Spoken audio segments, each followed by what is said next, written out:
Hello and welcome to Retrospection. Today we're trimming our tashes, chasing our chopper and honing our hula as we take a look at Magnum PI from 1980 to 1988. My name's Colin, and don't ruin my whiskey with ice. I'm not a bloody American. Oh, you did mine. Oh, really? You did, yes. I've got another one. It's all right.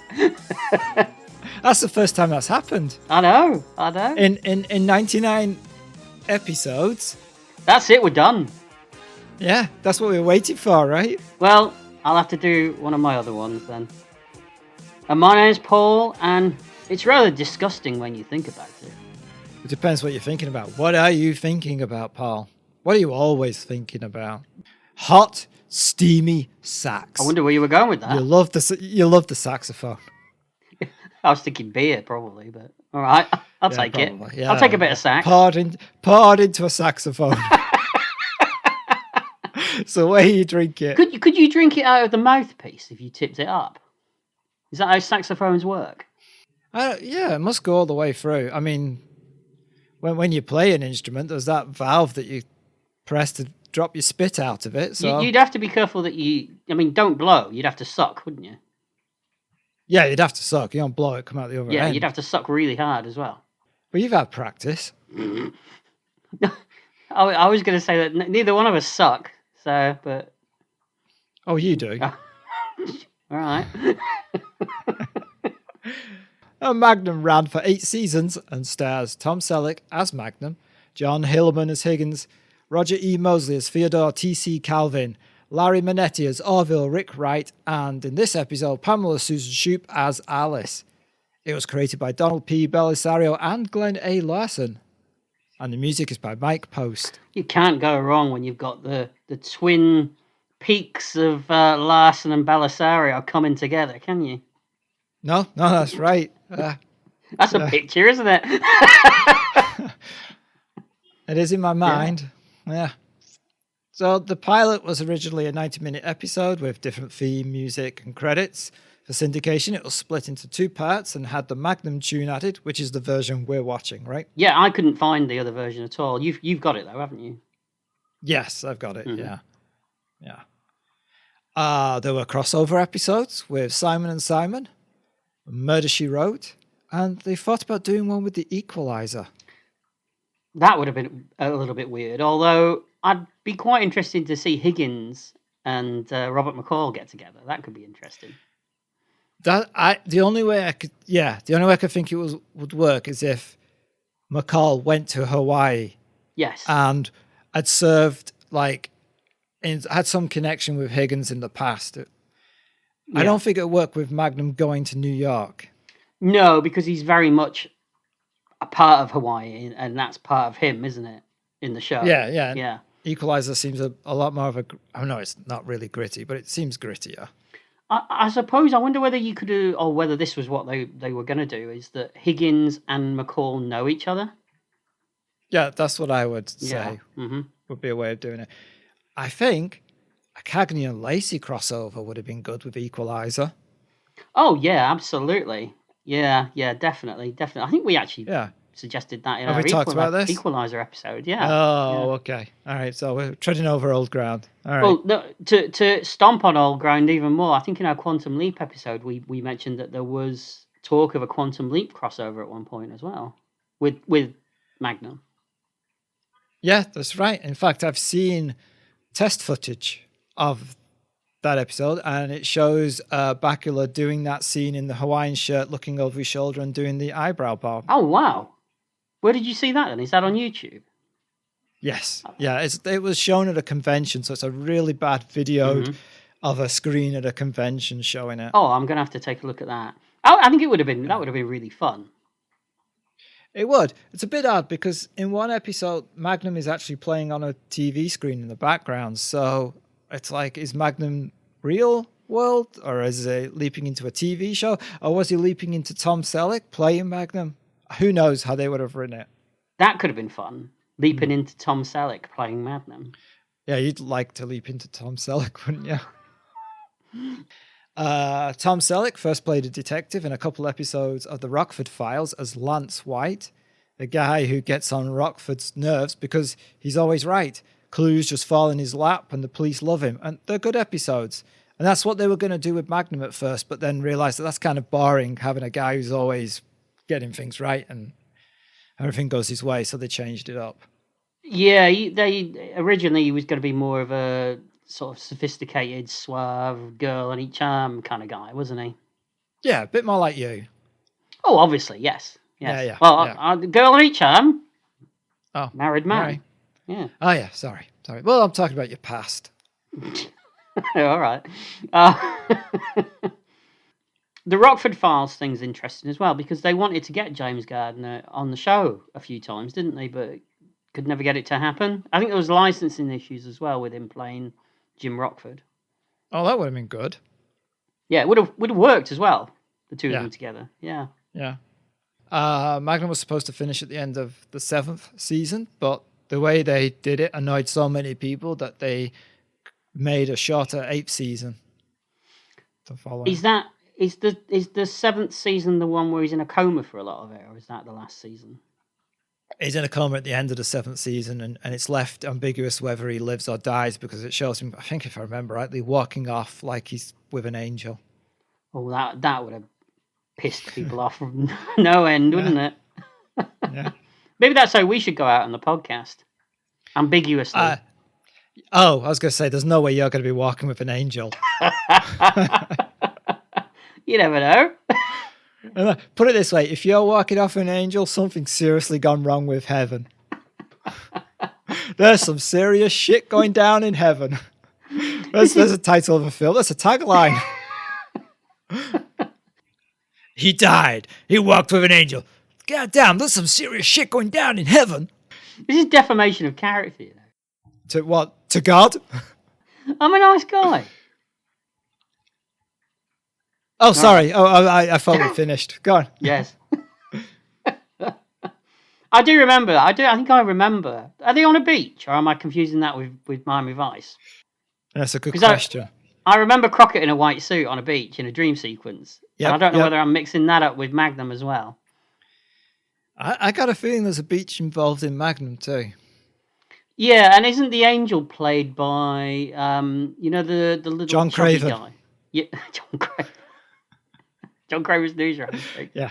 No, the little chubby guy that plays Ski in this. The guy from Tales of the Golden Monkey. Yeah, because Ski's a complicated character in Magnum because he gets killed in the series, but then comes back. And for a while, Magnum thinks it is Ski, but it's not. It's this guy who looks really like Ski. That takes some balls to write something like that, doesn't it? Yeah, it really does. It does, yeah. and just hope that your audience, love it enough that they're just going to go with it. Yeah. And clearly they did. Yeah. The characters in the show are cited as some of the first positive portrayals of Vietnam vets post-war. Usually the baby killers and all that kind of thing and all the horrible stuff that... Well, that's what they were called, wasn't it? The horrible stuff that was flung at them. So I suppose they are kind of, well, although one of them in this isn't particularly nice, is he? But no. I mean, maybe over the length of the whole run of the show. I suppose. The show was set in Hawaii partly due to CBS's offices, though. They were about to close after Hawaii Five-0 finished. Now, I didn't realise that Hawaii Five-0 had a hell of a long run, didn't it? Yeah, it did. 68 to 1980. I know, right? Have you ever seen it? Hawaii Five-0? I've caught the odd episode here and there, yeah. Yeah, I've never really watched any of it. I should, but I haven't. There's lots of... I think there's a few in this episode, isn't there? There's lots of references to Hawaii Five-0 in Magnum. 5-0 gets a mention in this. Mm-hmm. Yeah. I think they mention McGarrett, don't they, in this episode? I don't know if they do in this episode. They do at some point in Magnum, yeah. I think they do, and I think it's in my section, so we'll get to that. Oh, nice to see you paying attention this episode. I was. Higgins' 2 Dobermans were to be written out in season 4 to cut costs. I mean, how much did 2 dogs cost? Well, they're eating so much. I was going to say, what were they feeding them? It's either Tom Selleck or the dogs. Well, apparently it was Tom Selleck and John Hillerman that objected so much that they kept them in. Yeah, dogs are important. Absolutely. Robin Masters, you never actually see Robin Masters, but the voice was by Orson Welles. Yes. And the Robin He- Masters story, it kind of changes. For a while, Magnum thinks it's Higgins really is Robin Masters.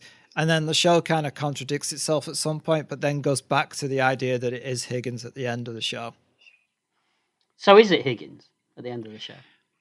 You would think it is, but it's left open. I like the idea that it's Higgins. Yeah, I do too. Yeah. I think that's a good way to play it. After the show ended, there was talk of a theatrical movie. Oh, I'd watch that. Apparently, Universal got Tom Clancy to write a script. Oh. But it was decided that the cast wouldn't be a big enough draw. And I think I read that it would concern Magnum returning to his Navy position and getting adventures that way. Oh, so it's set after the series is finished. After then. the series, yeah. Okay, well that makes sense because at the last episode of the series, he rejoins the Navy. Yeah, and that's where the movie would spring okay. from. I can understand the thinking, that's particularly back then, that it wouldn't be a big enough draw for a theatrical audience. Well, it would have been cheap to make. Oh, absolutely, yeah. So, I don't know. We'd have seen it. Yes, yeah. The show apparently was one of the highest rated ones on Thursday nights until the launch of the Cosby Show. Oh, yeah. Okay. That's a piece of information. Yes, and we'll just step away from it. Did you read that Roger E. Mosley was a qualified helicopter pilot? In reality. Oh, I didn't know that. Did he learn before the show? Yeah, before the show, but he was never allowed to do the stunts in the show, even though he wanted to. Apparently what would happen was the stunt pilot would often wear a body stocking with muscles on it to look the part. Those were the days, before CG. That's what you do for the show, right? For this podcast. I've got it on now. Yeah, I can see Do it. you want me to show you? Yeah, it's weird though, that one muscle on top of your head. The famous shot of Magnum teaching a lady how to snorkel and holding her up in the water. Yeah. That was never intended to be in the show. Oh, was it just like something they were messing around with? Well, apparently it was an aside look that Selleck just gave to the crew. Oh. A kind of inappropriate 1980s type look, I suppose. Okay. Bit of workplace sexism going on, I think. But it's fine. It's Tom Selleck. You forgive him. Yeah. As long as he's not stealing your water. Yeah. Allegedly. Or squeezing your avocados. Squeezing your avocados, yeah. Yeah, Magnum would quite a few times in the show break the fourth wall, wouldn't he? Yes. Yeah. Not really to talk to the fourth wall, but just to look. Yeah, it's usually during sort of ridiculous situations, kind of like looking at the camera and going like that, you know. Yeah. Yeah. Can't believe this is happening, can you? Or if he's a little bit smug about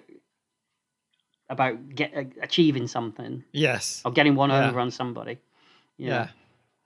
And prior to landing the show, Tom Selleck had starred in 6 different unsuccessful pilots. Wow. That's got to be a soul-crushing time, hasn't it? You've been in 6 shows, pilots for 6 shows, and not a single one of them have been taken up. Yeah, I mean, it pays the bills. I suppose. I mean, we're bound to talk about him, and I think we talked about him in our Runaway episode, but why was Tom Selleck not a movie star? It's one of the big mysteries to me, that. Yeah, I don't know. Maybe that just the timing wasn't right. Do you think it was the movies as well? There is that. They were never like, if he had done Indiana Jones like he was supposed to do. Absolutely. I mean, as much as I love Harrison Ford, he is like watching paint dry. Right. There's no... Are you standing next to someone like Tom Selleck? There's no charisma there at all. Yeah, Selleck would have been good in that. Oh, yeah, absolutely. But yeah, most of the other films he did weren't that great. I mean, I like Runaway. Runaway. High Road to China. High Road to China, I like that one. I kind of like Quigley Down Under. I like that as well. Yeah. So, I mean, he did some good stuff. Presumed Innocent, that was another one he did, wasn't it? Yeah. But he was always... They always kind of felt like... I'm not sure if any of them were, but they kind of felt like they could probably be canon movies. You know, they had that feel about them. You know, yeah, they have that mid-budget range. Yeah. I guess he just wasn't getting offered the roles that could do it for him, really. Yeah. But he's still going on TV. I think he's still in Blue Bloods, right? Which is in its 12th season. I think so, yeah. So finally, from me, there is the novelization of this episode, which, to be honest, the author is clearly insane. Now, I don't care much for Amazon reviews, but I'm just going to read this one about the novel. Okay. This book is so old now that it isn't worth going into details, really, but unless all you're interested in is collecting memorabilia for the sake of having it, do not spend 1 penny on this dreadful, dreadful book. It purports to be a novelization of the Magnum P.I. pilot film, but it is absolutely incomprehensible drivel. I'm not exaggerating. I'm not writing a cruel review of a not great book. I'm telling you, literally, that this flat out is a crazy person's manuscript.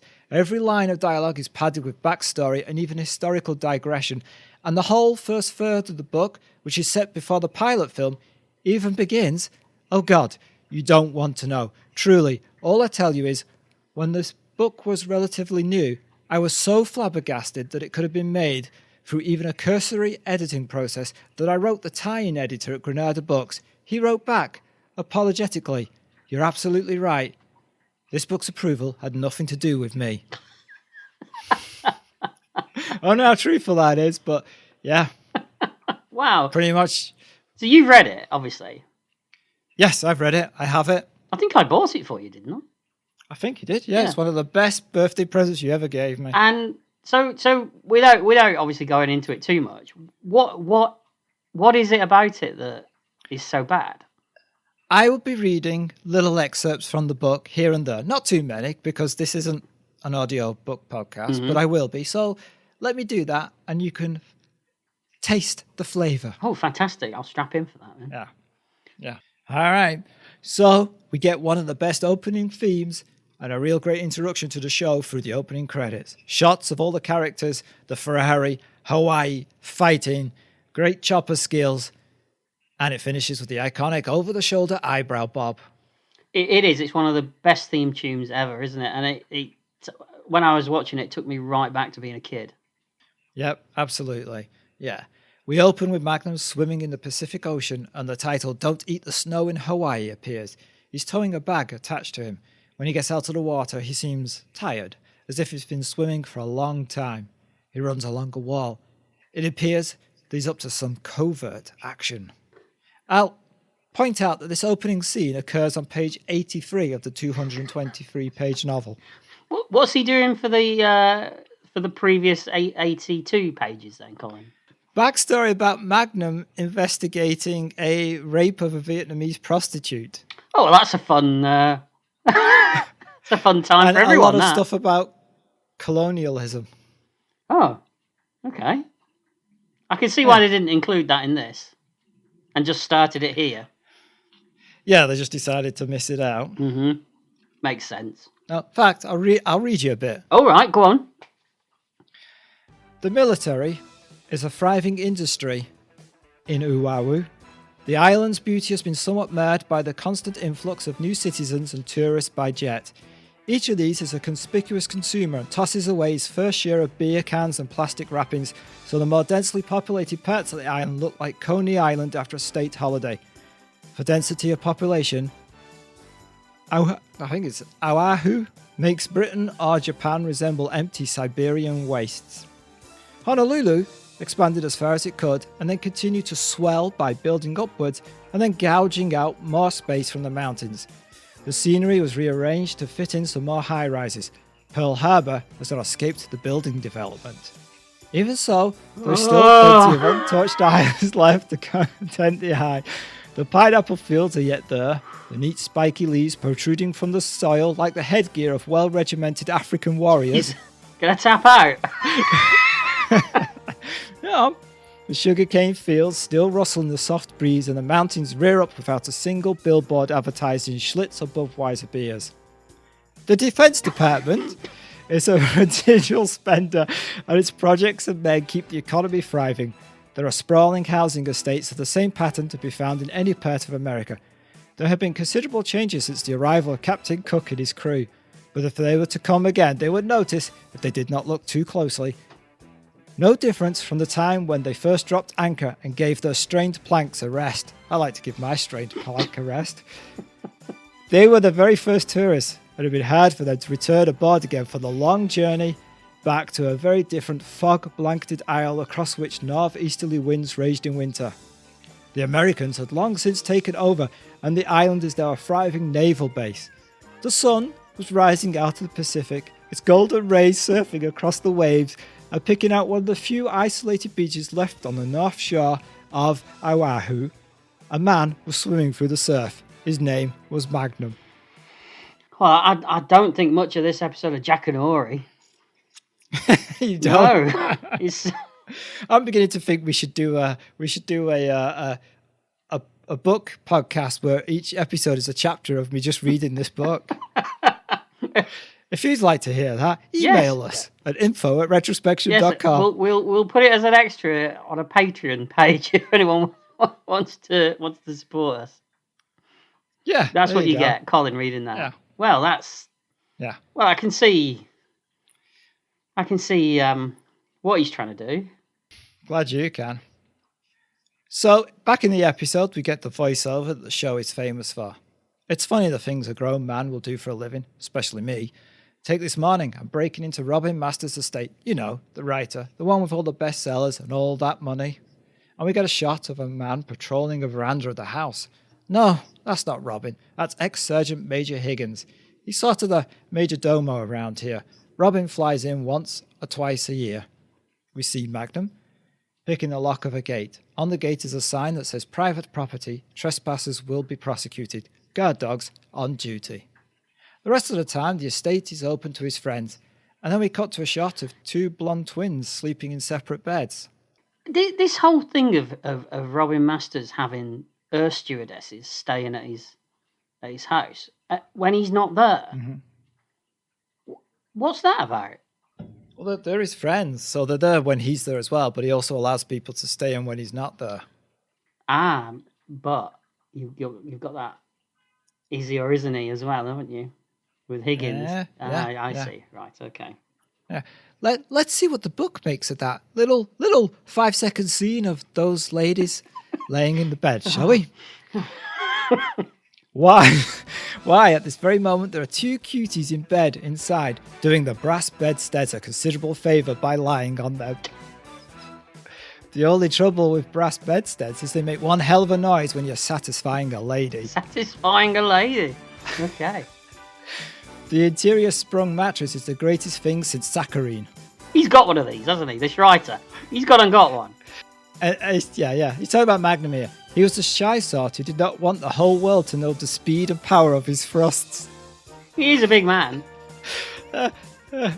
He thought of Inge and Greta, blonde and brunette, lying there, their only clothing, their own pubic hair. Well, it was the 80s. They had told him they always slept in the nude. They were air stewardesses, and their neat little uniforms would be hung up and the flight bags resting on the polished wooden floor. Some psychologist has said that everyone thought about sex every 9.5 minutes all throughout the day. He had not timed himself, but the shrink, he felt confident, was not far out as he was concerned. He imagined for a moment Inge's heavy breasts, punctuated by swollen nipples, like strawberries canned in syrup. Was this written by the same guy that wrote that Flash Gordon novelisation, by any chance? Yeah. You'd think so, right? Then he pictured the rounded, muscular stomach and the charismatic swell beneath. This was followed by an image of a polished, sumptuous butt, heavy and complacent in its movements. There you go. That was it, about 3 second shot. I think he lingered a little bit too much. What was that? What was that line? Charismatic mound or charismatic swell? Charismatic swell. Okay. But nipples like strawberries canned in syrup, which sounds disgusting. He's got a sweet tooth, obviously. One lump or two. Back to the episode. Higgins' job is to see that they're well bedded, fed, watered and protected. Higgins shouts for the dogs to go to the post. Their names are Zeus and Apollo. Me, I live here too, so why am I breaking in? Well, I made a deal with Robin to run a series of security checks in exchange for living free in the guest house. First check was to try and steal the Ferrari. Thought I'd made a pretty good deal. Then I met Higgins. He takes his job much too seriously. Now I'm going to do from the book about Higgins, and then this is going to be my last bit really about the book until later. I'm not going to keep doing this. Oh no, really? Yeah. He was an ex-sergeant major in the Prince of Wales' own West Yorkshire Regiment, and now the major domo of the estate. He was by no means in the common run of sergeant majors, as he was slim in build. Slim in build? Okay. Yeah. In the British Army, to be at all convincing as, or even to achieve the rank of warrant officer, there was an essential qualification of girth. The ideal was a bow-fronted effect of a great chest and belly held in place by a wide, balanced belt. The expression should be fierce and the face browned by foreign postings and also made ruddy by years of dedicated drinking in the sergeant's mess. It's a curious thing that sergeants are almost invariably more or less slim in build, while it is a sine qua non that sergeant majors are stout. Higgins was something of an enigma because he did not conform to decent acceptable standards of what a person in a certain position should look like. Despite long tours in the outposts of the Empire just before it was all given back to what he calls scathingly the Wogs, he remained pale. He had got drunk in Delhi, boozed in Bangalore, been half-cut in Calcutta, sick in Port Said, pissed in Peshawar, and canned from Cape Town to the Caribbean.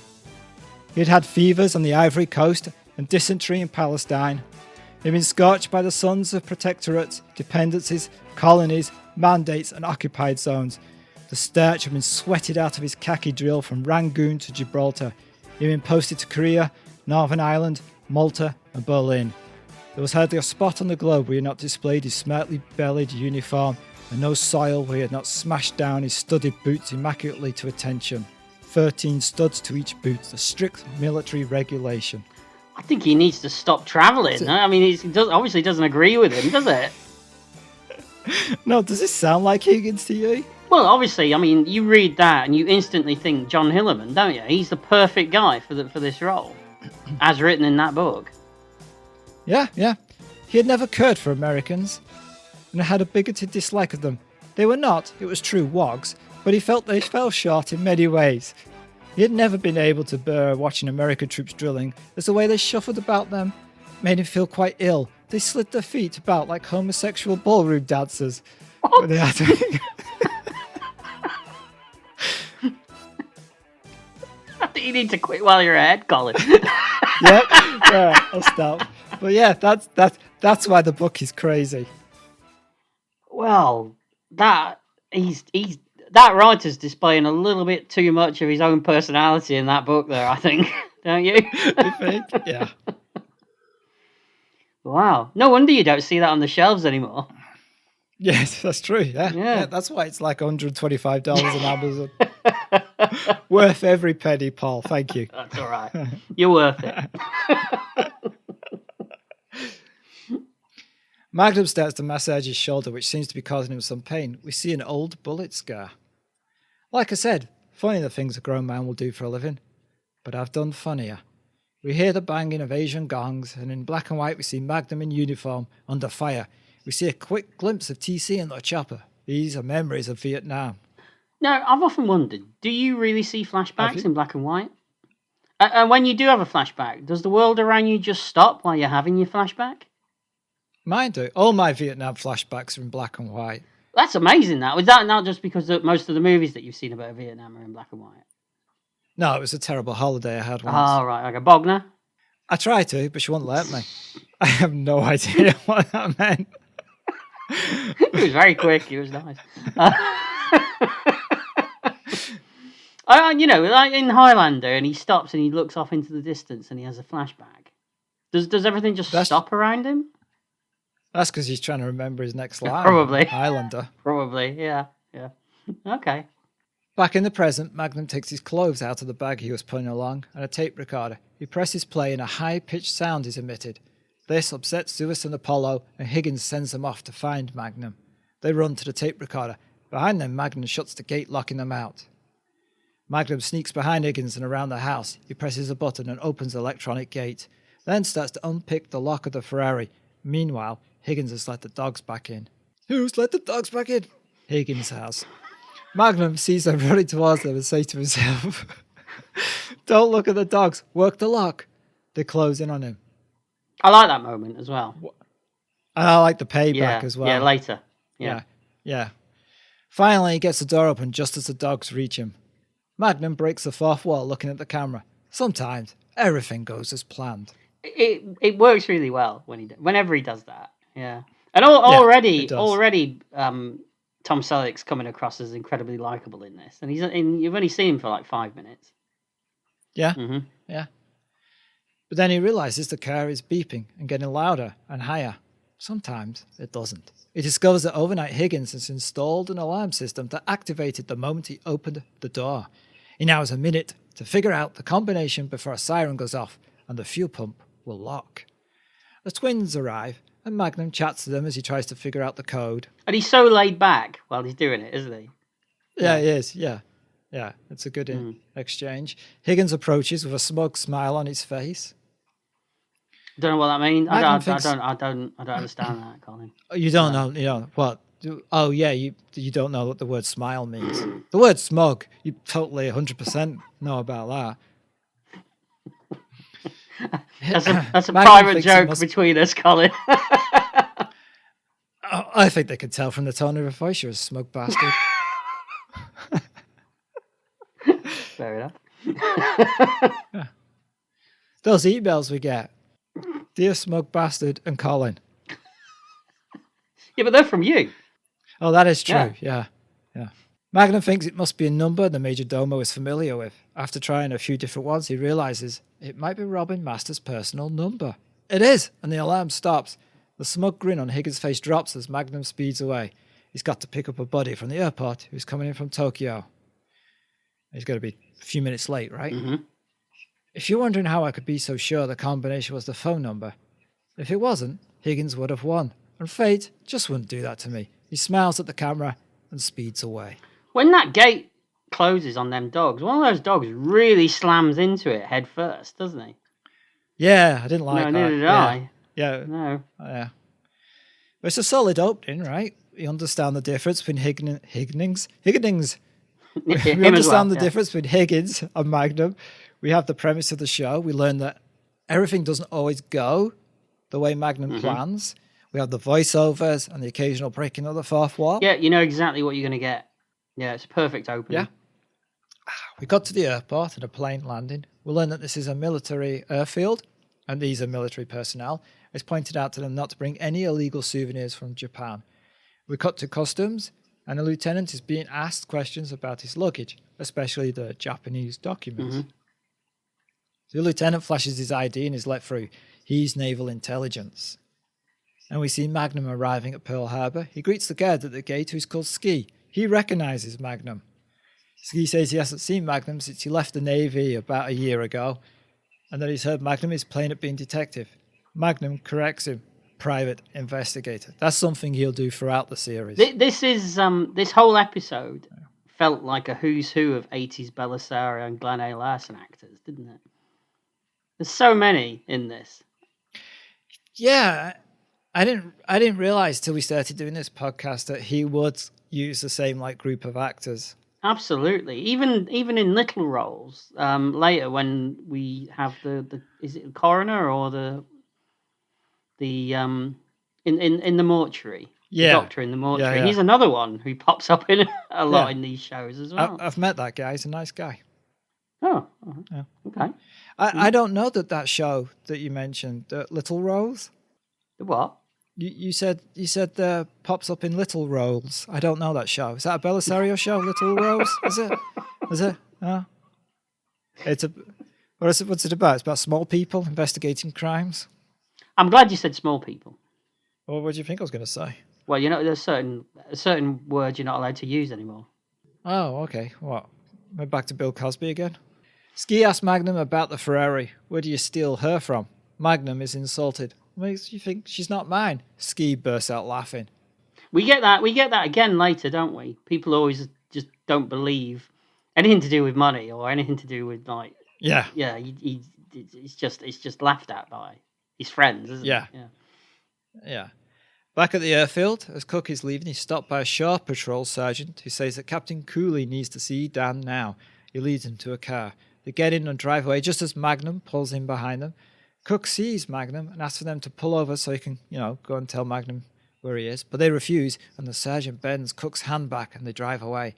Meanwhile, Magnum gets out of the Ferrari, throws some jeans over his shorts, and goes inside. Did you hear the really loud snapping sound effect in the car? Yeah. It was a bit over the top, wasn't it? I thought that, yeah. Back with Lieutenant Cook, the car pulls up at a gate in an alley. The sergeant starts to beat Cook up and then leaves him laying on the ground. As Cook tries to get up, he sees Magnum drive past. And we get a close-up of Cook's hand, and he's wearing a distinctive ring. Mm-hmm. We cut to an autopsy, and it seems that bags of cocaine were inside Lieutenant Cook, and they burst during the fight. The ME thinks Cook swallowed the packets before boarding the plane, then planned to retrieve them later when he goes potty. Nicely put. Thanks. It's revealed that Cook's father is Admiral Raleigh Cook. The ME says they could say that Cook died of an overdose to save embarrassing his father, but Captain Cooley refuses, saying that Cook's military rights and benefits should be revoked. If he hadn't died, the captain would have court-martialed him. The actor playing Cooley, he pops up in so many things, and he's always an arsehole, isn't he? In everything I've ever seen him in. Yeah, right. Do you think that's on his resume? Perfect for arseholes. Well, do you have it on your resume? Well, perfect. Perfect for arseholes. Yeah, do you?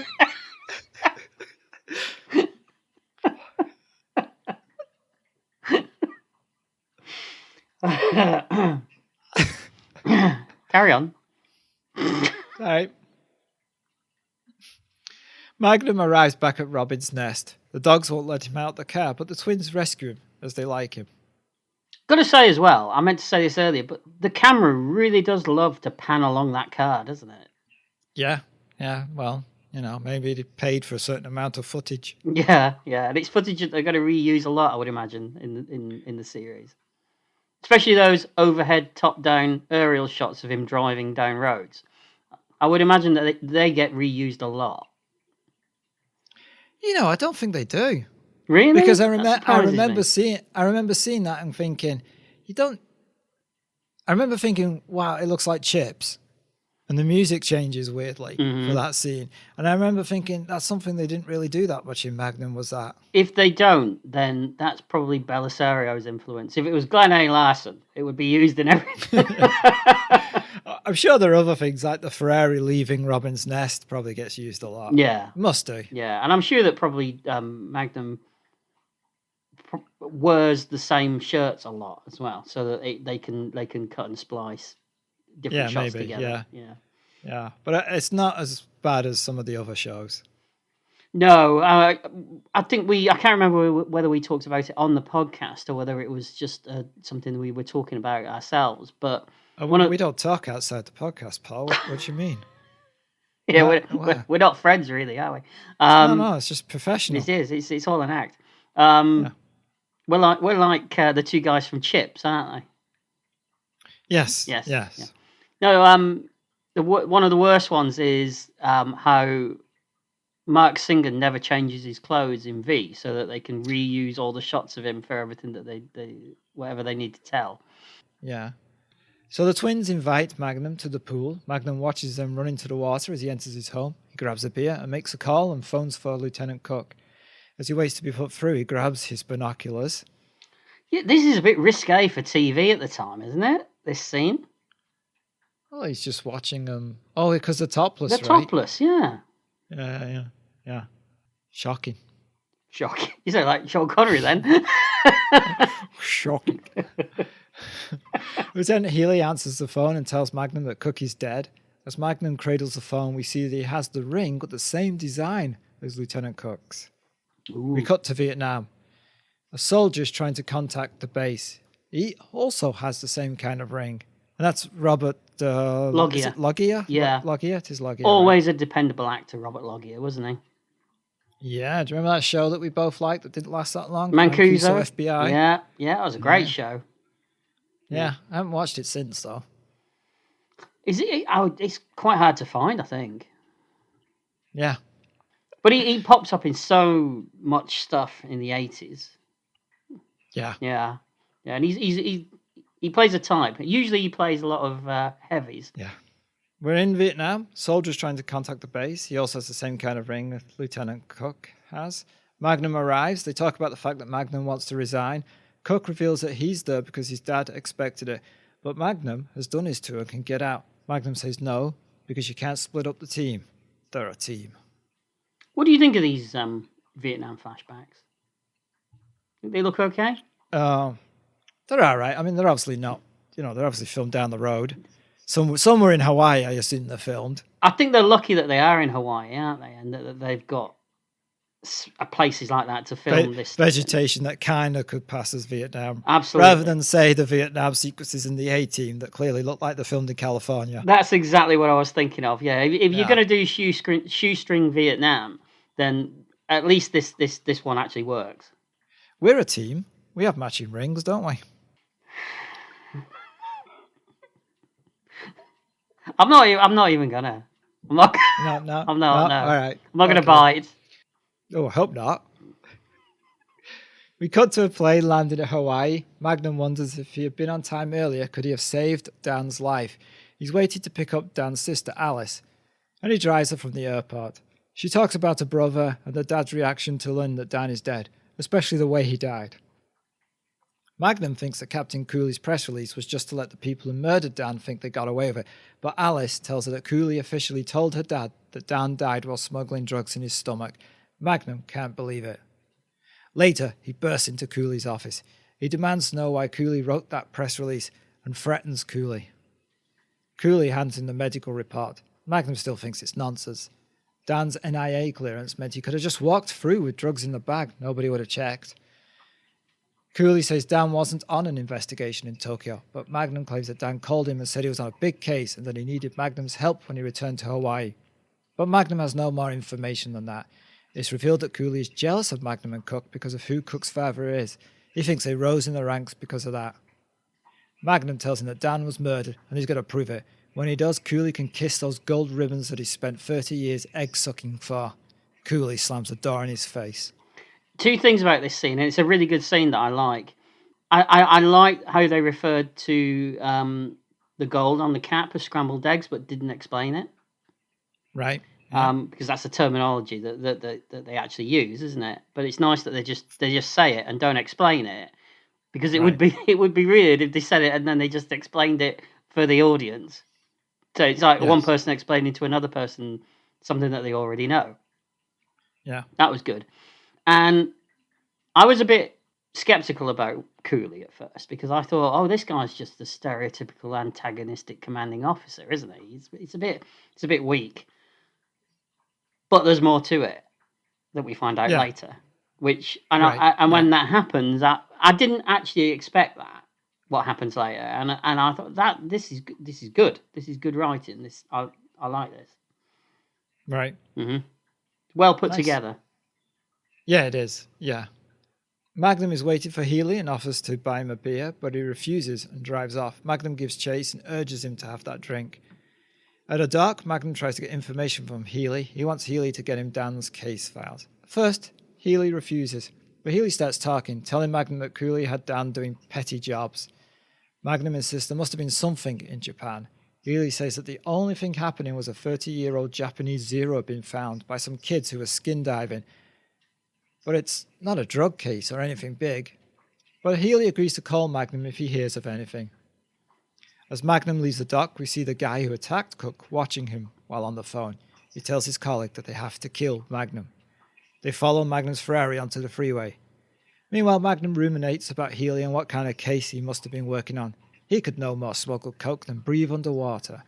He decides he has to steal the case files if Healy won't give them to him.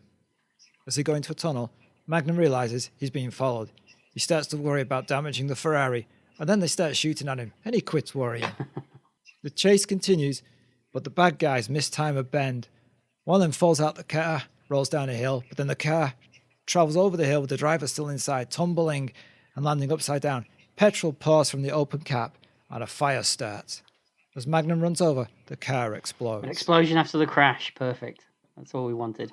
Yeah, but interestingly, earlier on in the chase, when the car with the criminals in makes a left turn, you can see petrol pouring from the petrol cap. Really? I didn't notice that. Yeah, because I noticed it and thought, oh, look, some idiot didn't put the petrol cap on properly. They made a mistake. And then, of course, It's later got a payoff. It's got a payoff. Yeah, it's like, oh, it's not a mistake. It was deliberate. It's nice if you see it, and if you don't see it, it doesn't matter. Yeah, exactly. I was going to ask you as well. It's as good a place as any to ask you. How do you feel about the voiceover? I like it because it's like reminiscent of detective stories, like film noir stories. Yeah. And sometimes they're funny and interesting. They give you an insight into what he's thinking. I would probably agree with you about 90% of the time, but occasionally, like during the driving scene, I think it's a bit intrusive. I think it pulls you out of it a little bit, and it gets a little bit annoying. Very, very few times it does it, but there are occasions where I find it a little bit. It doesn't need it. Right. But the chase, really well shot. You got to say as well that I know the scenery probably helps with this, but it's very cinematic. This, isn't it? Yeah, it is. It doesn't look like a TV thing at all. Right. Mm-hmm. And you can see that they've thought about the shots and what they're going to do with the camera. Yeah, it definitely would transfer to the cinema screen if they were going to do a movie like you said. Absolutely. It surprises me that back in those days they didn't release it maybe in Europe as a movie, because they did that a lot with other TV shows, didn't they? Yeah, that's right. Yeah. And it would have worked. It would have made them some money, I think. Yeah, I think so too. Mm-hmm. Magnum realizes that trying to explain to 5-0 why guys with a machine gun were chasing him and that there's nothing you could do for the dead guys, well, he realizes that best just to leave. So he does, but the guy who fell out the car before it exploded clambers back up the cliff. His shirt saved him. Yes, it did. His name's Kono, isn't it? Is it Kono? That sounds like a medical complaint. Magnum arrives home. He calls out for the dogs, but they don't come. He enters his little beach house, whatever it is, and finds Higgins waiting with the dogs. Higgins says that Robin Masters had just called to congratulate Higgins on passing the first security test, even though he didn't. He wants to know why Magnum said he had. So you owe me one. Higgins lays down the ground rules, separating the house and its grounds between them. As he leaves, he says to Magnum, "It's a pity you couldn't have been more like your sister." Magnum looks confused. He goes over to the phone and calls Rick. He asks Rick to find out who the two guys were that tried to kill him on the Pali Highway. He tells him that they're dead. Magnum asks him what the word on the street is about Dan's death. Rick replies that the street says he was a lone wolf mooling for some dwarf dicer who connected on a 3 slot. Magnum says, "If you don't speak English, I'm going to tell all of Honolulu your real name." Rick cuts it out and says that Dan was smuggling for some small-time dealer who made all these deals on a payphone. But Magnum still doesn't buy it. This whole Humphrey Bogart shtick from Rick, it only lasts in the pilot, isn't it? I think it lasts a little longer, but not that long. It does disappear after a bit, yeah. I can see why. And it's weird as well because the disco music really... I can get it if he was running a club and he did it all retro, but when he does it and he's doing it like that, and then you've got the disco music over the top, it really feels incongruous and it doesn't work. I guess. I mean, it's not his bar, really, is it? It's part of the Robin Masters estate or something. I can't figure out the connection. I didn't Higgins, know that. I've heard it's not part of Robin Masters' estate, but Higgins is on the board of the committee for the club. Okay, all right. Okay. So, I mean, Rick can run it, but I guess he can't do everything that he wants to do with it because he has to put it to the committee. But Rick is, in this episode, his persona is that he wants to be Rick from Casablanca. Yeah, he's wearing a white suit with a carnation in, and yeah. Mm-hmm. And this is another actor as well that we see in everything. Yeah. Yeah, he popped up in a couple of episodes of Battlestar Galactica that I rewatched a couple of days ago. That's right, he does, yeah. Magnum wants to meet with a person called Snow White, but Rick isn't happy. "Where do I get the 7 dwarfs to pull you out of the ocean?" but Snow White is the only person who can waste 10 ounces of coke on a hit. Magnum hangs up and heads to the bedroom. There's a suitcase on the bed when he hears the shower running. It turns out Alice hasn't gone home. She pretended to be Magnum's sister to get into his room. She wants to stick with Magnum because he's the only one doing something about Dan's death. And there's a nice moment here where you think they're gonna kiss each other and it's gonna get all cheesy, but it doesn't.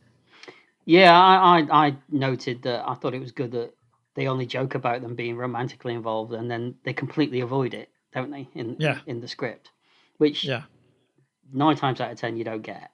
You've got to have a love interest for your main character. Yeah, absolutely. Mm-hmm. Yeah. He picks up Dan's dog tags and an envelope containing personal effects. Leaves the bedroom. He empties it on a table. Alice tells him that there was a receipt for some photocopying that he'd done at the Imperial War Records in Tokyo. The team ring drops on the table, and Magnum flashes back to Vietnam. TC is flying the helicopter, calling to Magnum and the team on the ground. Rick is also in the chopper, and the team on the ground are in a firefight. TC gives them directions to move so they can be picked up. The team run as smoke obscures their view. Suddenly, Alice calls him and brings him back to the present. As we focus on the ring, we see to be continued. It's a very low-key way to see a first part out, isn't it? No cliffhanging action sequence, just a little character moment. It's good. It's good. I mean, it never was intended to be split into two, so that's why. Well, that's why it is this way, I suppose. Yeah, but yeah, it works. It works as because you want to know what's going to happen next. Definitely, as much as if it was a big action sequence. I was going to say as well that, and one of the other things that I really like about it so far is that, you get really bad scripts where everything's introduced clunkily. Exposition. Yeah. I like how they slowly introduce Magnum's relationship to all these other characters rather than just, big exposition scenes that are just there for you. They'll have a line where he'll reference something, and it'll be completely meaningless. But the two characters get it.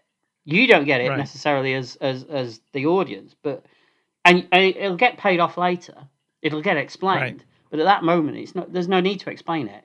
The characters get it, and you'll get the explanation later. That I like all that. That's really, really good, and you don't see that very often at all. No, and the visual link with the ring is good too, because no one actually mentions it. Absolutely, and that goes right up the way to the end of the episode, doesn't it? Yeah. So Magnum and Alice are at a club to meet Snow White. Now, is this Rick's club still, or is it just a club? It's just a club. Just a club, I think, because Rick's not there, right? No. So it's just a club. And Snow White is strutting her stuff on the dance floor, and this place looks right out of the movie Airplane. You know the club I'm thinking of in Airplane. Yeah. You think you could throw her through the air? Yeah. It's one of the few things in this that felt dated. It didn't help. The disco music didn't help either. But yeah, Alice is shocked at how young Snow White is, and Magnum explains how she controls all the coke dealt between here and Hong Kong, the drug, not the sugary, syrupy drink. Just to clarify. Yeah, good job you did. Yep. She's 19 and was tutored under a general. What's his name? I didn't write the name. Do you know the name? Neutrang. Wasn't he a Transformer? No, he used to be in a band. He was in the Neutrang clan.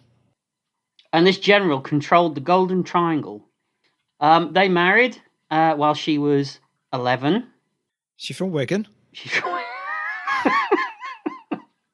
And she probably had him killed too.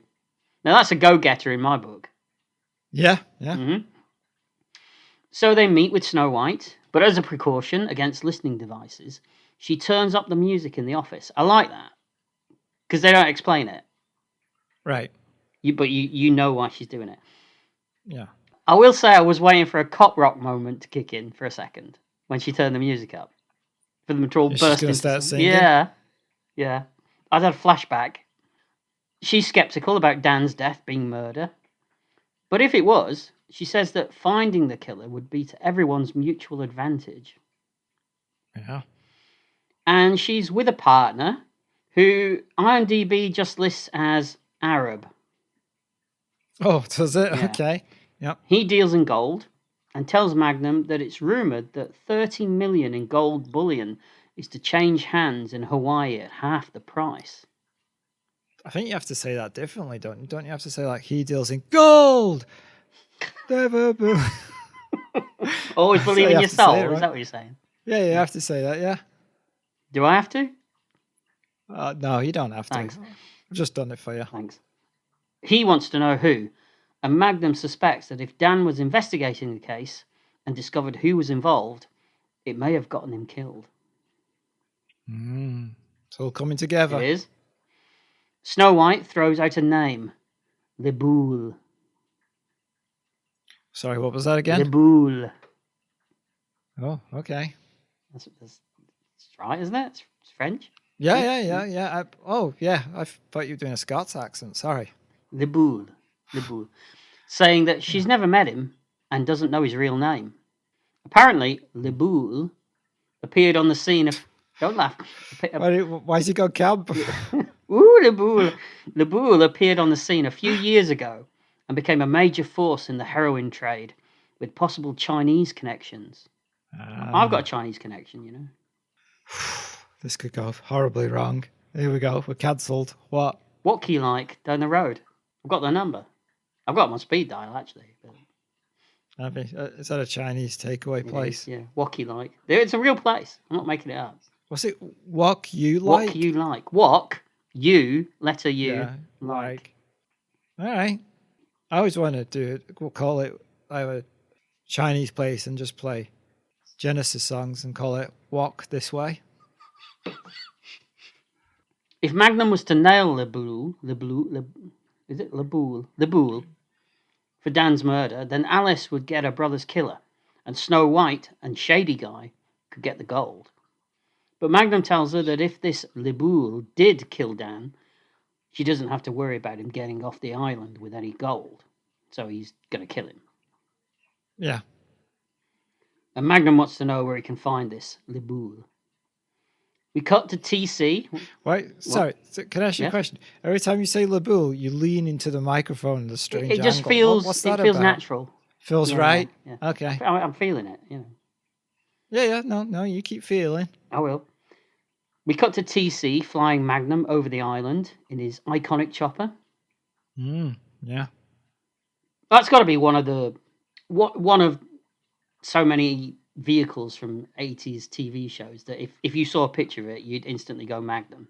That and the Ferrari. Yeah. Apparently, Le Boule is Did I lean in again? Yeah, you did. Yeah. He's cruising somewhere in the cruising on a boat. I don't mean he's cruising. Yeah. It's just Yeah. Right. He's cruising somewhere in the vicinity of a naval gunnery range, and Magnum has a surplus camera on hand to take photographs. Right. And as TC leans out the window to look at a passing yacht, we cut back to Vietnam, and TC is flying his gunship with Rick in the back. I got to say, I thought the cut of TC looking and then coming back in, and then it cut. I thought it was a great matching cut. Yeah, because you almost don't see it. Yeah. It takes you a second, doesn't it, to orientate yourself to realise that what they've done. Yeah. It's really good. TC's flying his gunship. Rick's in the back, and he hovers overhead as Magnum, Dan, and Trousseau are still bogged down in a firefight. The team move out, still returning fire, and head for a clearing, but Dan is wounded, and they drag him into some bushes. Yep. Trousseau orders Magnum and Dan to get to the chopper. Or should I say, get to the chopper? Get to the chopper! Yeah. One of us was going to do it. While he gives them cover, and reluctantly they go. The chopper lands as Magnum carries the wounded Dan towards it. You got to say all this is fantastic, isn't it? I know it's Vietnam done on a budget, like we talked about earlier, but what they need to do, it looks fantastic. More so in this flashback than it did in the previous ones. Right. Yep. And there's a fantastic shot coming up in a minute. I think you know which one I'm on about. Oh, you have to tell me, I think. They reach the chopper, and Dan is bundled aboard as Magnum returns fire with his sidearm. But Trousseau takes what looks like a bad hit to the chest and rolls into the undergrowth. He grabs the radio and calls to the chopper, ordering them to take off. Reluctantly, Magnum climbs aboard and they escape, leaving Trousseau behind. And this is the great shot. It's where Magnum literally gets pulled on board the chopper, and it pulls away in one shot, and you can see that it's Tom Selleck hanging out of the side of the chopper. It's so cinematic, and it's probably the best shot in the whole episode, I think. Very excited by it, aren't you? I was. See it in your little face. I rewound it, watched it again. I was that You excited. rewound it? Well, you know. Well, you watched it on tape, were you? I've got the VCR Going out. full retro, were you?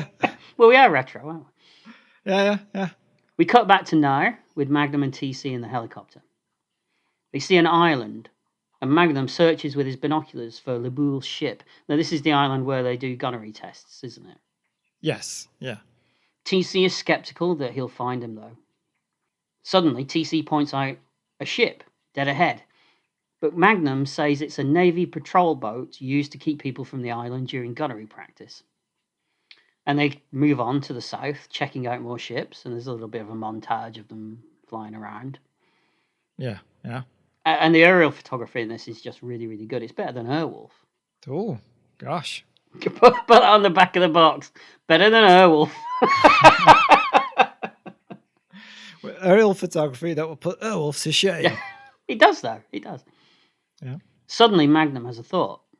It's Sunday, and they don't schedule gunnery practice on a Sunday. So perhaps that wasn't a real patrol boat. And I like the way he's only just thought of this. He's not perfect at all, is he? No, not like us. Well, obviously, we don't make mistakes, do we? Well, we cut them out. That's why. Oh, yeah, that's true. Do you? I try to. Doesn't always work. Oh. So they head back to take another look. TC is worried that if it really is a Navy boat, he's going to get a fine. But Magnum reassures him that if that happens, he'll pay it. And TC's amused by this.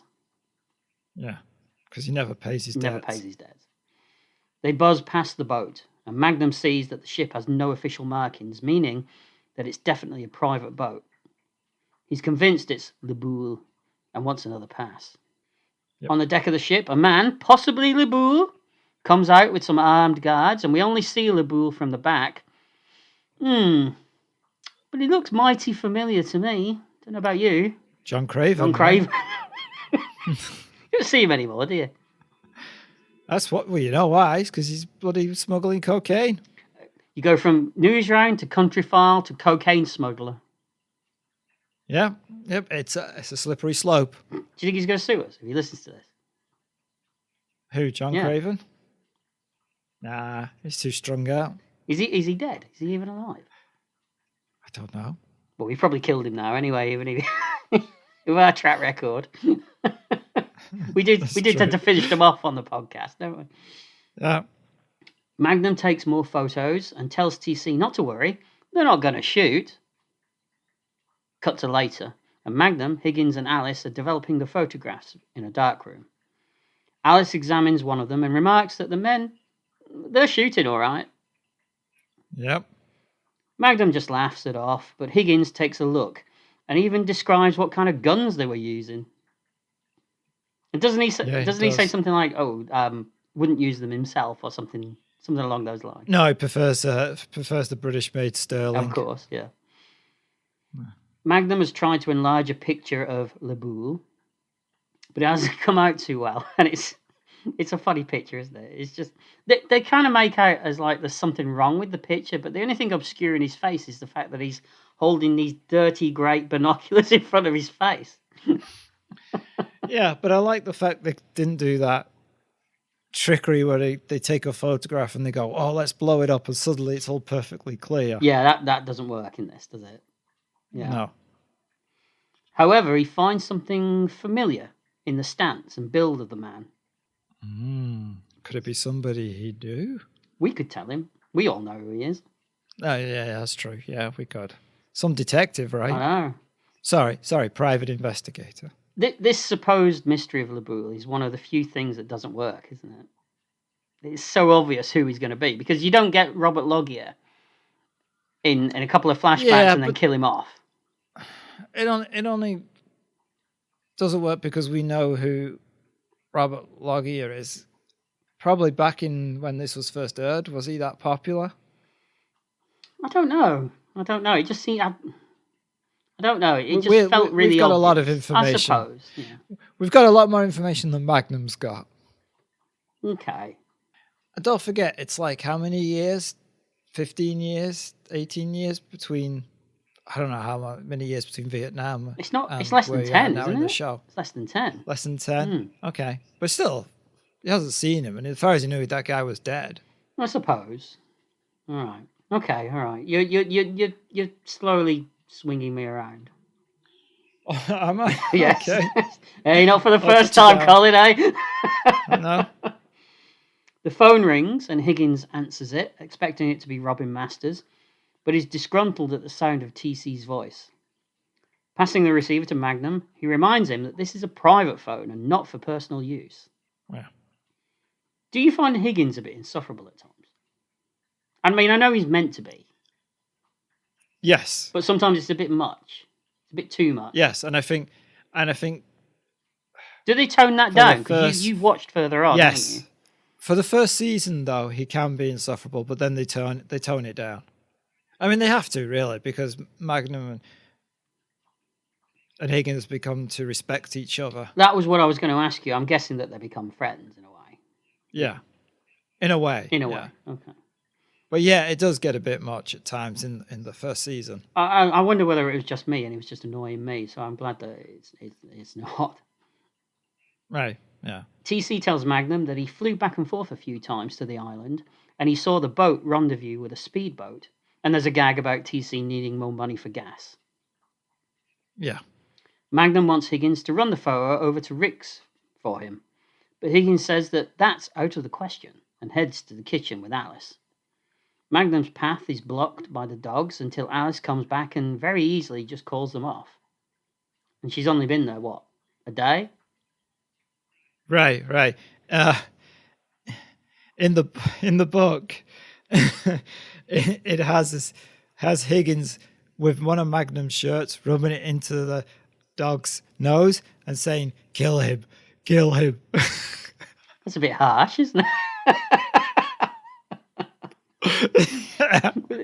Once you've done that, there's nowhere to go in a TV show, is there? Really? No. Imagine that. It's just like in moonlight, and he's just like rubbing it in the dog's face. Kill him. Kill him. If I get attacked by a large Doberman tomorrow, I'll know what you've been doing then, won't I? Yeah, I've been rubbing your underwear in his face. I'd like to know how you got it.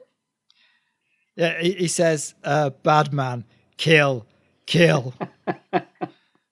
And then it goes on to 3 pages about killing Arabs. But there you go. Well, it was either going to be that or mounds of whatever. Yeah. Breasts dipped in chocolate or something or whatever. Magnum asks... Cooley gets 7 pages of description in this book. For a character that you see, what, twice? 3 times at the most? Yeah. And one of them is dead. Ooh, spoilers. Yeah. Oh. Magnum asks Higgins again, and Higgins replies that, okay, he'll do it on condition that he drives the Ferrari. And it's purely just because he doesn't want Magnum to drive it, isn't it? Yep. Magnum shakes his head, but Alice almost puts her foot in it, saying that they can use her brother's car. Oh. Your brother's? Asks Higgins, glancing over to Magnum. But Alice hastily makes the excuse that she's talking about a brother from her dad's previous marriage, and he's no relation to Magnum. Reluctantly... A brother from another mother. That's the one. I don't think Higgins buys it, does he? Because he kind of just looks at him. But reluctantly, Magnum ends up taking Higgins' deal. Yep. Later, Alice is looking at an old army photo when Magnum enters in full dress uniform. And I like that they don't actually talk about what the plan is either. Right. The plan unfolds as the next few scenes go along. You don't know why he's suddenly in this dress uniform. They don't mention it in this scene. Right. The only time they have mentioned that he's going he's thinking about stealing the files, because that's in that voiceover when he goes through the tunnel. But you don't really know why he's having to wear a dress uniform to do it. No, you're right. Yeah, yeah. She says that that's the Thomas that she fell in love with as a schoolgirl. How old is she meant to be now? They look the same age. I guess maybe she could be a few years younger. And he's like 19 or whatever in uniform. And she maybe was about 14 or something. Yeah. Okay, all right, that makes sense.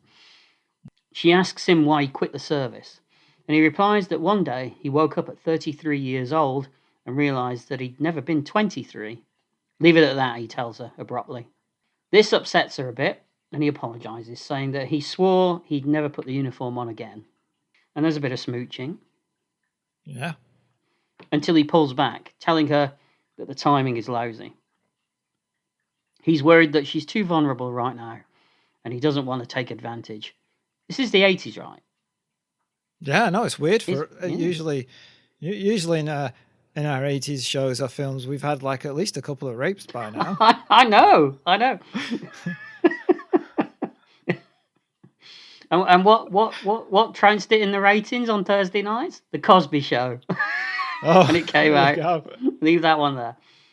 Right. Are you trying to convince me or you? She asks, telling him that she never asked him to be her big brother. Outside, Kono, the assassin guy. Barbarian? Yeah. Oh, sorry. He's up a tree with binoculars watching them, before Sleasley turns his attention to another window where the two female guests have appeared. Yeah. But before he gets the chance to do whatever he's going to do, the dogs come bounding out and they chase him back to his car. Who let the dogs out? Higgins did. You going to do that again? Higgins heads out with the pictures, followed by Magnum and Alice. But they are in Dan's car, while Higgins drives the Ferrari, as per the deal, and Kono follows the Ferrari. So he's following the wrong guy. Yep. Yep. Magnum and Alice drive past Ski at the base checkpoint, but luckily he doesn't make them. It starts to rain heavily, and Alice worries what'll happen if one of the guards at the NIA desk recognises Magnum. And NIA stands for? Naval Intelligence Agency. He admits that he was hoping that she would entice them away, and they both laugh. They arrive at the NIA base, and he tells her to sit tight. She kisses him, and he heads off. And that kiss goes on for a while, that shot. Oh, you felt it was a bit long for you? Just went on a bit. Yeah, don't like it. Inside the base, Magnum poses as the officer that he used to be, I guess. Yes. And he berates a young seaman on the front. Well, what? What's happening now? He berates a young seaman. In fairness, it's only been a year since he's not been in uniform, by the way. So he still knows the part, doesn't he? I guess. Yeah. So he berates a young seaman on the front desk for reading on duty. And we should say that this young seaman is played by a very young Judge Reinhold. Yes, indeed. Yeah. I would imagine that there's quite a lot of instances, like any show, where people pop up in it that you don't expect. I didn't realise until I came across it when I was doing some research, and don't say it. Yes, I do research. Frank Sinatra's in an episode of Magnum. Yes, he is. Yeah. Is he confused? We have talked about this on the podcast. I can't remember.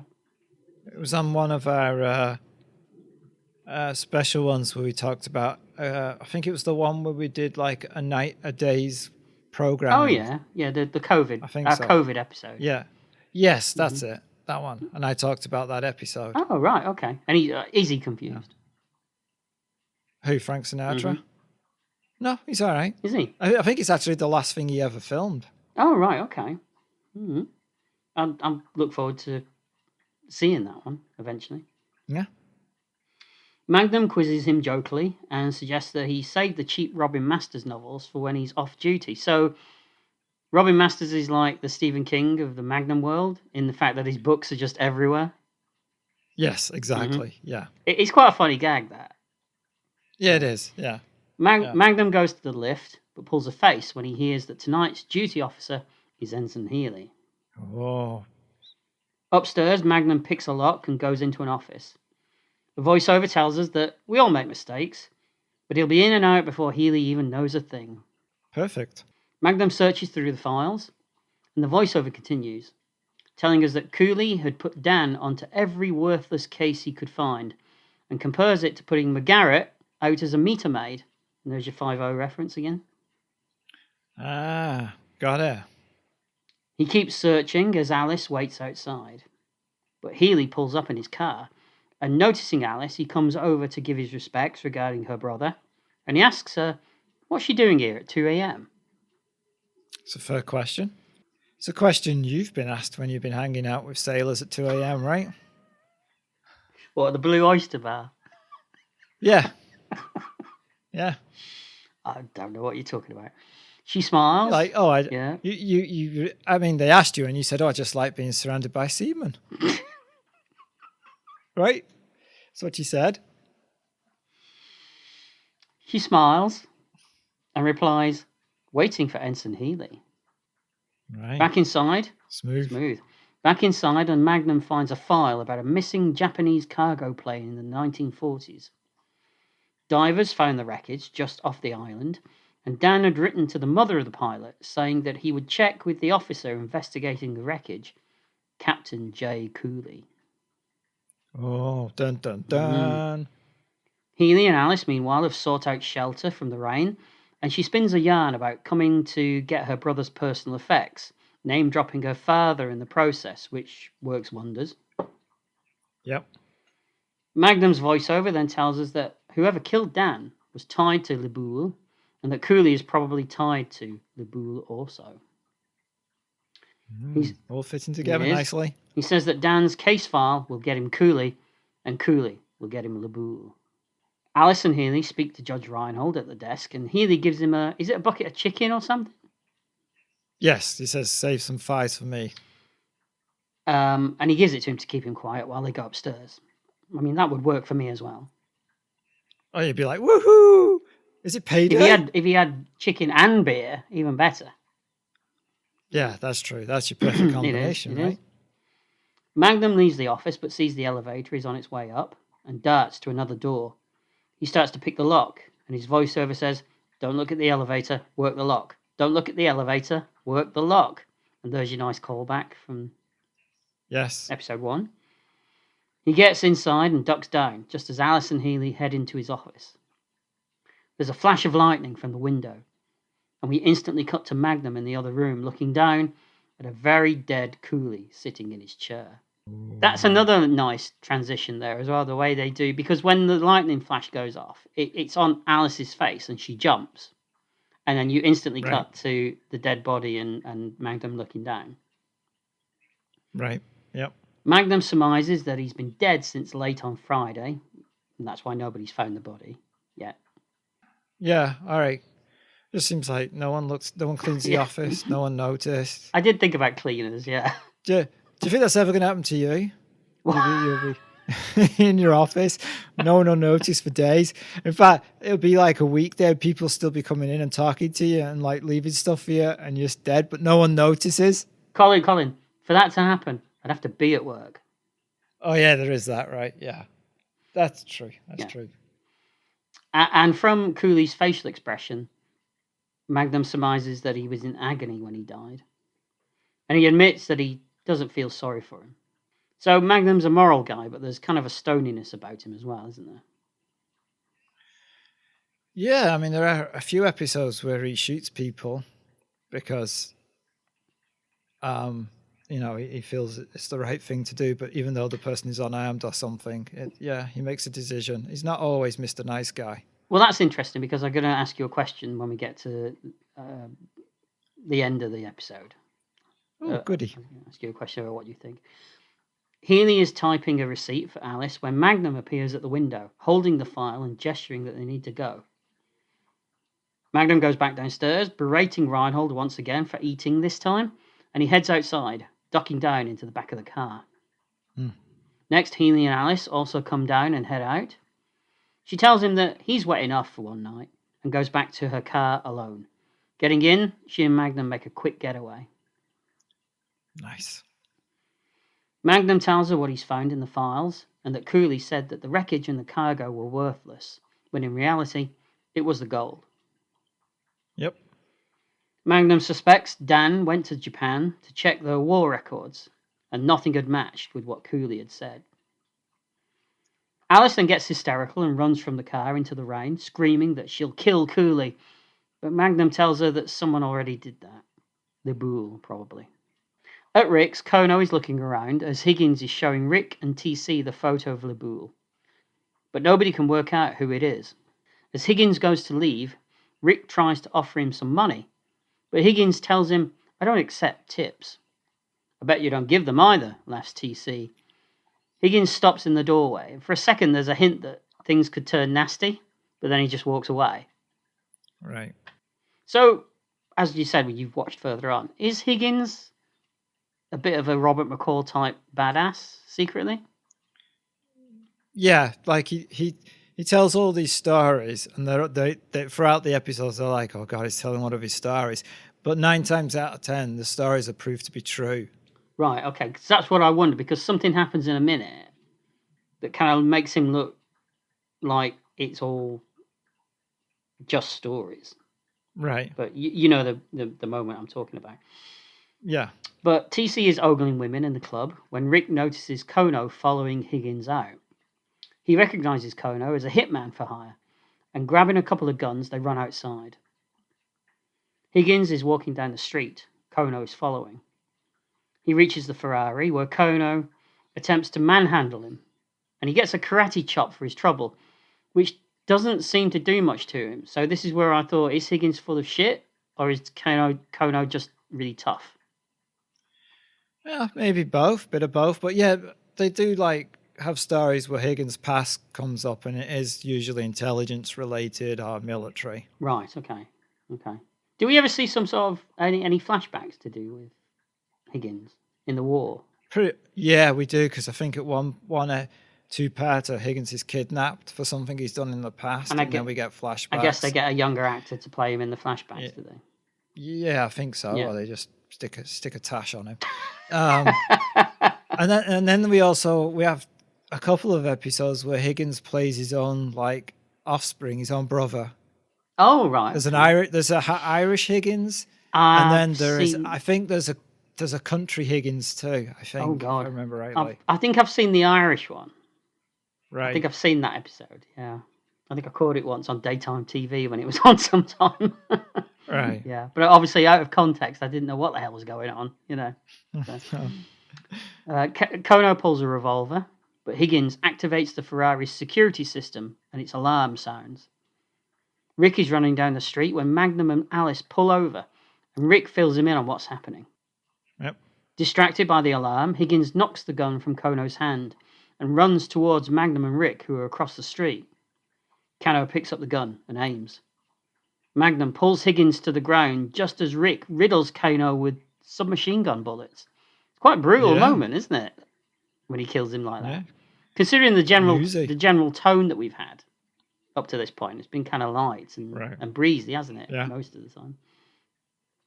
Magnum helps Higgins to his feet. "I don't know what to say," Higgins tells him. "You owe me one," says Magnum. "I'd really rather not," replies Higgins. That's a good moment. Yeah, it is, yeah.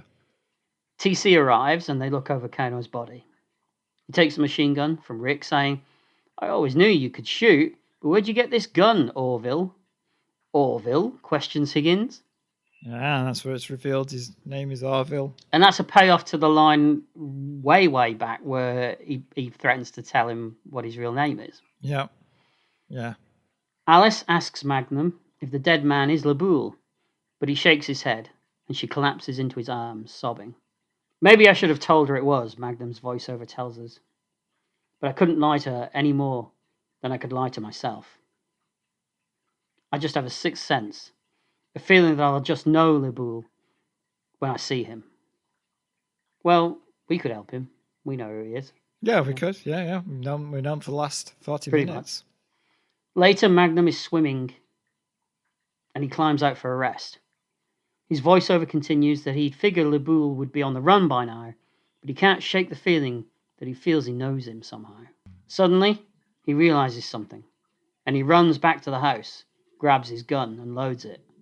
Alice comes from the bedroom, and he tells her, "I know who Bulle is." Does this work? Yeah, it's fine. All right. Keep going. Okay.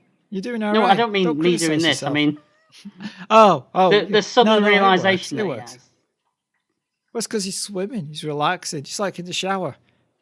You think of things in the shower. I often figure out who faceless people are in photographs. Yeah, you've done that. You've been in the shower and you've gone, shit, did I leave my fingerprints at that crime scene? You've done that. That's when you realise those things. I don't know what you're talking about. Cut to an airport. Magnum is looking around. It would make sense that Bulle was on the first flight to Hong Kong that morning, but Magnum knows that he won't be on it. He just knows. He looks around, searching. Everything is tense. Suddenly, the two house guests, who we see are stewardesses, right, spot Magnum, and they call out his name. Hearing the word, a man turns. It's Bulle, or should I say, Trousseau. You're shocked, Colin, right? Yeah. Very shocked. Shocked at the way he delivered it. I was giving it feeling. Bit of oomph, Oh, yeah. It was good. Thanks. Dramatic. Magnum sees him, and everything moves into slow motion as Trousseau tries to leave, followed by Magnum. And we see that Trousseau is still wearing his old team ring from the Vietnam days. Yeah. Magnum follows him into the restroom, where Trousseau has taken a gun from a briefcase and tucked it into the back of his trousers.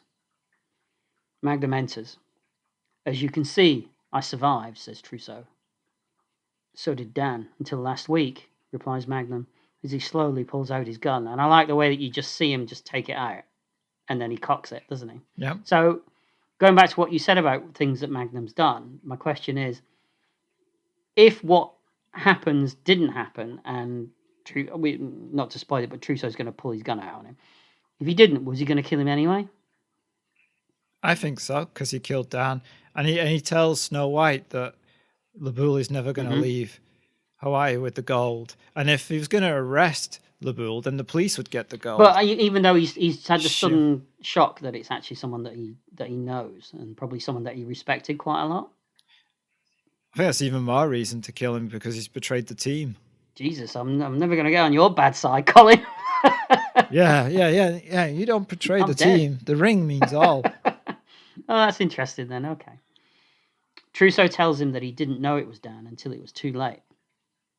And Selleck's really good at selling the anger and utter disappointment that he's feeling in this moment, isn't he? You just see it in his eyes. Yeah. "There are two kinds of men in war, Magnum," says Trousseau. "Those that can end life and those who can't." "This isn't Nam," says Magnum. Looking defeated, Trousseau agrees, sighing. He looks at Magnum and asks, "Why didn't you come back for me?"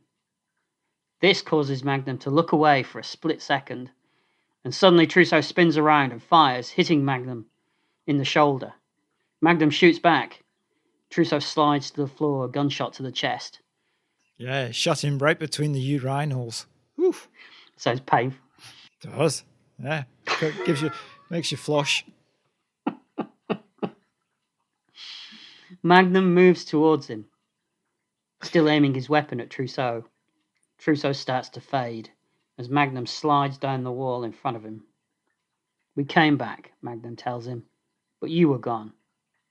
Trousseau dies, and Magnum lays down his gun and removes the ring from Trousseau's hand, clasping it to his injured shoulder. He's sad. Okay.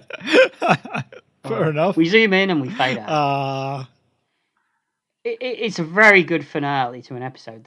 There's no big stunt or set piece. It's just two actors in a room, two gunshots, and an enclosed space. It makes a change, doesn't it? You'd never get that now, would you? It does, yeah. No. We cut to Magnum reclining on a chair, his arm in a sling, and he's opening a beer. His voice... Your kind of man. My kind of man. His voiceover tells us that the day after he was discharged from intensive care, Alice and her father buried Dan at Arlington Cemetery with honours. So his name's cleared. Yep.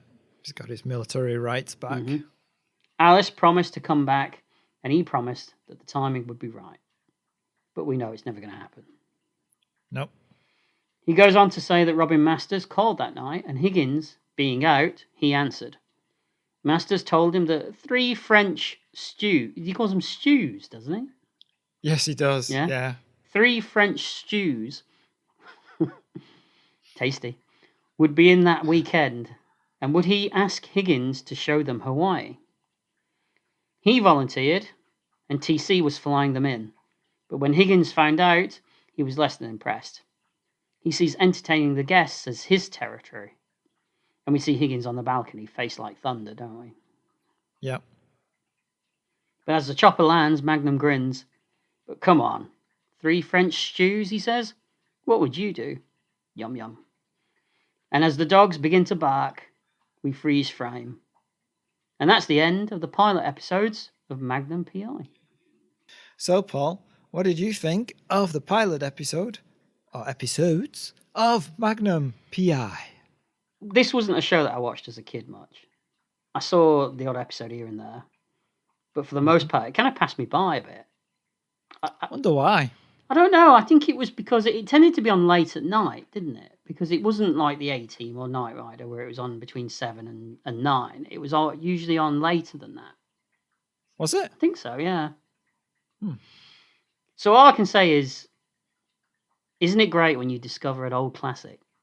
Yeah, especially if you got like 170 odd episodes that you know you're going to get to watch. Absolutely. You've never seen. Yeah. What a fantastic way to open a series. It's funny. It's got fantastic locations. It looks spectacular at times. Yeah. And it's all shot really, really well. They know how to make the most out of those locations. They do, yeah. I don't think everything works. I'm still not convinced by that whole Bulle thing. I think it's a bit redundant how he just figures it all out at the end. It's a bit of a leap, I think. But it's fine. All right. But when your lead actor is as charismatic as Tom Selleck, who cares? I mean, you just can't help but like the man, can you? I mean, that's all down to the performance. Yeah. And honestly, that goes for all the supporting cast too in this. It's another one of those rare occurrences where everyone just nails it right out, I think. Yeah, it is, yeah. Doesn't happen often, but when it does, it's fantastic.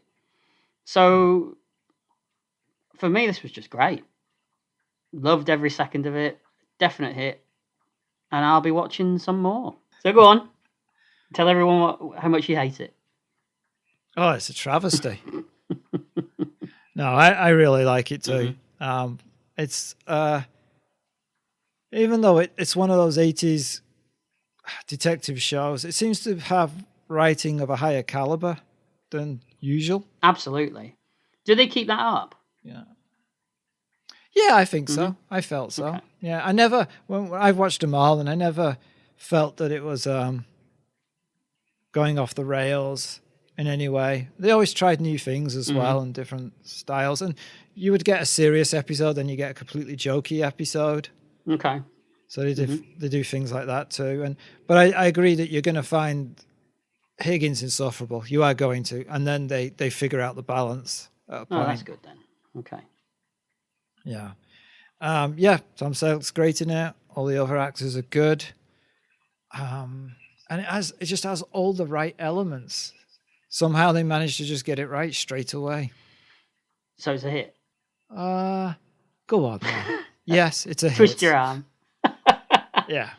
And all I can say, just as a final thing as well, and I'm sure that you'd agree with me, is that if you want to watch Magnum, watch this Magnum. Don't watch the new one. Wait, there's another one? Oh, yeah.